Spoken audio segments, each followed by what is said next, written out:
আপুরা তোমরা যারা গলায় লেস লাগাতে পারো না অথবা গলায় লেস লাগাতে গেলে বাঁকা তারা হয় তারা কিন্তু এই প্রসেসটা ফলো করতে পারো। এভাবে লেস লাগালে বাঁকা তারা হওয়ার কোনো সম্ভাবনাই নাই।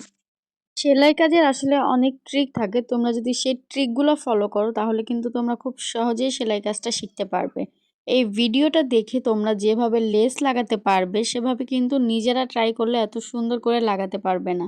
এখানে খুবই ইজি একটা প্রসেস দেওয়া, তোমরা যদি লক্ষ্য করো তাহলেই বুঝতে পারবা।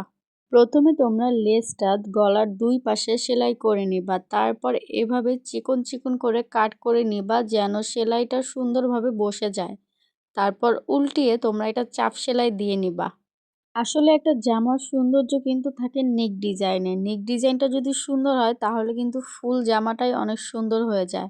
তারপর তোমরা এভাবে চাপ সেলাই দিয়ে নিবা লেসের উপরে। লেসের উপরে চাপ সেলাই দিলে লেসটা খুব সুন্দরভাবে বসে যায়। তারপর তোমরা এক সাইডের বডির উপরে আরেক সাইডের বডিটা রেখে গলার ডিপ যতটুকু দিতে চাও ওইটা মার্ক করে নিবা। তারপর দুটা একসঙ্গে এভাবে মিডল বরাবর একটা সেলাই করে নিবা। আর এটাই কিন্তু এই লেস লাগানোর ট্রিক।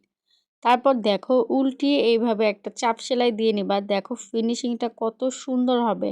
এভাবে যদি তোমরা লেস লাগাও তাহলে কিন্তু জামায় কোনো সমস্যাই হবে না, আর ইজিলি লেসটা লাগিয়ে ফেলতে পারবা। এই ভিডিওটা থেকে যদি তোমরা কোনো কিছু শিখতে পারো তাহলে অবশ্যই কমেন্টস করে জানাবা, আর যদি ভিডিওটা ভালো লাগে তাহলে লাইক করবা। আর এই টাইপের আরো ভিডিও পেতে অবশ্যই ফলো দিয়ে পাশে থাকবা। দেখছো গলাটা কত সুন্দর হয়েছে, মাশাআল্লাহ।